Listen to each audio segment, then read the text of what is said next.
ഈ ശങ്കരൻ വരുമ്പോ എന്തിനാ ചുണ്ട് ഇങ്ങനെ ഇങ്ങനെ വളച്ചൊടിച്ചൊക്കെ പിടിക്കുന്ന എന്തിനാ? ഇപ്പോഴും നിക്കുമ്പോഴും ഇങ്ങനെ എന്ന് പറയാ പണ്ടത്തെ ശങ്കരാടി ചേട്ടൻ നിക്കുന്ന പോലെ കുട്ടി കൊള്ളാം. ഇപ്പൊ തുറന്നു. ഒന്നീ തുറക്കും ഇല്ലേ അടയ്ക്കും. ഏത് വേണം മിനിറ്റ് നീ ചെയ്യുന്ന നീ ഇങ്ങനെ ചെയ്യുന്ന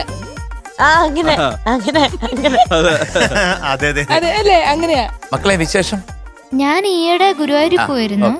ഗുരുവായൂരില് കുറച്ച് ആൾക്കാരെ ഞാൻ ഐഡന്റിഫൈ ചെയ്തിരുന്നു. അല്ല അപ്പൊ അവര് പറഞ്ഞു പോലീസായിരുന്നു അല്ലല്ലോ.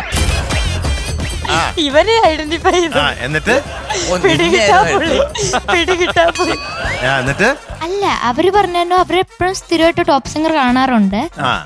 അവര് ചിറ്റൂരിന്ന് വരുന്നേ. അപ്പൊ അവര് പറഞ്ഞു അവരുടെ അടുത്തു നിന്നൊരു ഹായ് അംജങ്കിളിനെ അറിയിക്കാൻ. ചിറ്റൂരി നല്ല സുഹൃത്തുക്കൾ എല്ലാവർക്കും ഒരു ഗുരുവായൂരപ്പന്റെ നാമധേയത്തിൽ വലിയ ഹായ്. പിന്നെ ഗുരുവായൂരപ്പന്റെ അടുത്ത് എന്ത് പറഞ്ഞു? ഫ്രണ്ടിൽ ചെന്ന് നിൽക്കുമ്പോ കുറച്ച് സമയമല്ലേ കിട്ടത്തുള്ളൂ. എന്ത് പറഞ്ഞു? ഭഗവാനെ കാത്തുരക്ഷിക്കണേ, പാട്ടൊക്കെ നന്നായിട്ട് ഓടാൻ പറ്റട്ടെ. ഇതാ ഞാൻ ചോദിച്ചത് എന്താ പറഞ്ഞെന്ന്. ഏത് പാട്ടാണ് പാടുന്നത്? പാലാഴി തീരം കണ്ടു. Beautiful song. ജോൺ സേട്ടന്റെ ഒരു നല്ലൊരു പാട്ടാണ്. ഇത് എഴുതിയത് കൈതപ്രം സാറ്, പാടിയത് ദാസ് സാറ്. എന്റെ ഫിലിം ഉത്തമൻ, ഇയർ 2001. നിന്നെ പറ്റി ഒരു പഴഞ്ചൊല്ലുണ്ട്, ശുദ്ധൻ ദുഷ്ടന്റെ ഫലം ചെയ്യും. അത് ശരിയാണോ മോനെ? എന്താണ് അതിനെ പറ്റിയുള്ള അഭിപ്രായം? എന്താണ് അങ്ങനെ പറയാൻ കാര്യമുണ്ട്. കാരണം നീ നല്ലൊരു പയ്യനായിട്ട് ഇവിടെ ഇരിക്കുകയായിരുന്നു. അപ്പൊ ശുദ്ധനായിരുന്നു. ഈ ദുഷ്ടന്മാരുടെ ഗ്രൂപ്പിൽ കയറി. ആണോ? അല്ല ഇപ്പൊ അവരോട് സംസാരിക്കാറൊക്കെ ഉണ്ട്. അവര് എന്റെ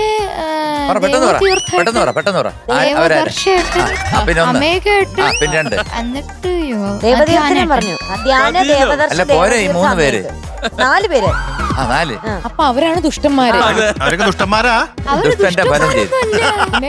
പിന്നെ ഏത് ഗ്രൂപ്പിൽ കയറിയെന്ന് നീ പറഞ്ഞല്ലോ. ആദ്യം എനിക്ക് അവിടെ അവരുടെ അടുത്ത് കേറാൻ വെച്ചൊരു നാണുണ്ടായിരുന്നു. അവരെന്നെ എടുക്കോ ഇല്ലയോ എന്നൊരു പേടി. ദുഷ്ടന്മാരെന്നെ എടുക്കോ? അവരുടെ ഗ്രൂപ്പിലേക്ക് സെലക്ട് ആവുമെന്നാ. പക്ഷെ അവർ സെലക്ട് ചെയ്തു. അവരുടെ ഒരു ലോബി തന്നെ ഇവിടെ നടക്കുന്നുണ്ട്. അങ്ങനെ അവസാനം ഒരു പ്രാവശ്യം ഞാൻ ചായ കുടിച്ച് തിരിച്ചു വന്നോണ്ടിരുന്ന സമയത്ത് അവരെന്നെ വിളിച്ചു, എടാ നീ ഇവിടെ വരുന്നുണ്ടോടാന്ന്. അപ്പൊ ഞാൻ അങ്ങോട്ട് പോയപ്പോഴത്തേക്ക് നമ്മള് കൊറേ സംസാരിച്ചു. മീനുട്ടി എന്തോ ഇപ്പൊ സന്ധ്യാസമയാണല്ലോ. അതെ. മീനുട്ടി എങ്ങനെയാ സന്ധ്യാസമയത്ത് നാമൊക്കെ എന്താ എന്റെ അടുത്ത് ചോദിക്കാൻ പറഞ്ഞത്? മീനുട്ടി സന്ധ്യാസമയത്ത് അല്ല സന്ധ്യാസമയാണ്. കുഞ്ഞാമ്മ ചൊല്ലുമായിരുന്നു, അമ്മൂമ്മയുടെ കൂടെ ഇരുന്ന് ചൊല്ലുമായിരുന്നു. കുഞ്ഞുനാളെന്ന് പറയുമ്പോ എത്ര അമ്മൂമ്മന്ന് വെച്ചിട്ടുണ്ടെ എന്റെ അമ്മൂമ്മയുടെ അമ്മ ഉണ്ടായിരുന്നു. അമ്മയുടെ അമ്മയുടെ അമ്മ. അമ്മയുടെ അമ്മയുടെ അമ്മ. ആ അമ്മൂമ്മയാണ് എന്റെ കൂടെ ഷൂട്ടിനൊക്കെ വന്നോണ്ടിരുന്നേ എല്ലാ പ്രാവശ്യവും. അമ്മൂമ്മയുടെ കൂടെ ഇരുന്ന് നാമം ചൊല്ലുമായിരുന്നു. രണ്ടുപേരി ഞങ്ങൾക്ക് അങ്ങനെ ഭയങ്കര നാമം. അമ്മേ നാരായണ, ദേവി നാരായണ, ലക്ഷ്മി നാരായണ, ഭദ്രനാരായണ, ഇതിങ്ങനെ ചൊല്ലിക്കൊണ്ടിരുന്നു. അമ്മേ നാരായണ, ദേവി നാരായണ, ലക്ഷ്മി നാരായണ, ഭദ്രേ നാരായണ, അമ്മേ നാരായണ, ദേവി നാരായണ, ലക്ഷ്മി നാരായണ, ഭദ്രേ നാരായണ. ഇതായിരിക്കും അമ്മൂമ്മ ഉദ്ദേശിച്ചതല്ലേ? ഞാൻ പാടുന്നത് ഇങ്ങനെ അമ്മൂമ്മ അങ്ങനെ ഉദ്ദേശിച്ചത്. ഇതാണ് മഞ്ഞ, ഇടിവെട്ട് മഞ്ഞ എന്നൊക്കെ പറഞ്ഞ് ഇങ്ങനെ വേണം ഇടാൻ. ഇത് പറഞ്ഞപ്പോ എനിക്കൊരു പെട്ടിയുണ്ട് ഈ കളറ്.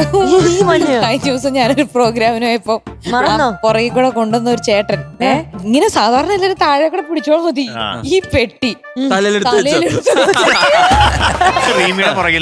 ഏതാ നമ്മുടെ പൊന്നിത്തങ്കത്തിന്. അപ്പൊ ഞങ്ങള് 2 കിലോമീറ്റർ നടന്നു വേണം സ്റ്റേജിൽ എത്താൻ. അപ്പൊ എന്നെ കാണുന്നില്ല, പച്ച പെട്ടി മാത്രം എല്ലാവർക്കും എത്ര ദൂരത്തൊന്നും കാണാം. ഈ കളറ് പച്ചയും മഞ്ഞയും കൂടെ ചേർന്ന ഒരു ഇത് പ്രത്യേക കളറ്. ഈ സെയിം പെട്ടി, ആ ഫോട്ടോ വരെ ഞാനൊരു ദിശരാ എങ്ങനെ ഒരു പെട്ടി മേടിക്കരുതെന്ന് ഞാൻ അങ്ങ് തീരുമാനിച്ചു. ഇതെന്താ ചേച്ചി ഇത്? സാരിയും ബാക്കിയുള്ള സാധനങ്ങൾ എടുത്തോണ്ട് പോവാ ഒരാള്. കുറച്ച് ദൂരം ഉണ്ടായിരുന്നു സ്റ്റേജിലോട്ട് വരാൻ. അപ്പൊ ഓൾറെഡി വേറെ 2 പെട്ടിയുണ്ട്. ബാക്കി വന്ന ഒരു പെട്ടി പുള്ളി ഇങ്ങനെ ചുമന്നോണ്ട് പോകും. ഇത് ഗാനമേള കഴിഞ്ഞു പോകുന്നതാണ്. നിങ്ങൾക്ക് ബുദ്ധി ഉണ്ടെങ്കിൽ പറയാ ആ പെട്ടിയിൽ എന്താണ്? അതില് തുണി ആയിരിക്കുമല്ലോ. പൈസ ആണെങ്കിൽ റിമി തന്നെ അല്ല തന്നെ ഇതിപ്പോ പിടിച്ചോണ്ട് പ്രോഗ്രാം നടക്കുന്നത്. തുടങ്ങുന്നതിന് മുമ്പ് അതിൽ തുണിയും സാധനങ്ങളൊക്കെ ആയിരിക്കും. മതി ഒന്ന് നിർത്താം പ്രോഗ്രാം കഴിഞ്ഞ് പോകുമ്പോ ഈ പെട്ടി റിമീഡിയലായിരിക്കും. നിർത്തി അങ്ങ് അപമാനിക്കുക. പോകുമ്പോഴത്തേക്ക് റിമിയാ ചുമന്നോണ്ട് പോകും. അതെ അതെ അപ്പൊ നമ്മുടെ പ്രേക്ഷകരുടെ ഡൗട്ടൊക്കെ മാറി. അതെ. പെട്ടിയുടെ നിറം എന്തായിരുന്നു, പെട്ടിയുടെ കോൽ എന്താണെന്ന് അറിയാനായിട്ട് എല്ലാവരും ഇങ്ങനെ കാത്തിരിക്കുകയായിരുന്നു. എല്ലാവരും അറിഞ്ഞു. ഫ്ലവേഴ്സ് സ്മാർട്ട് ഷോ ശനി ഞായർ ദിവസങ്ങളിൽ രാത്രി 9:30 ഫ്ലവേഴ്സിൽ.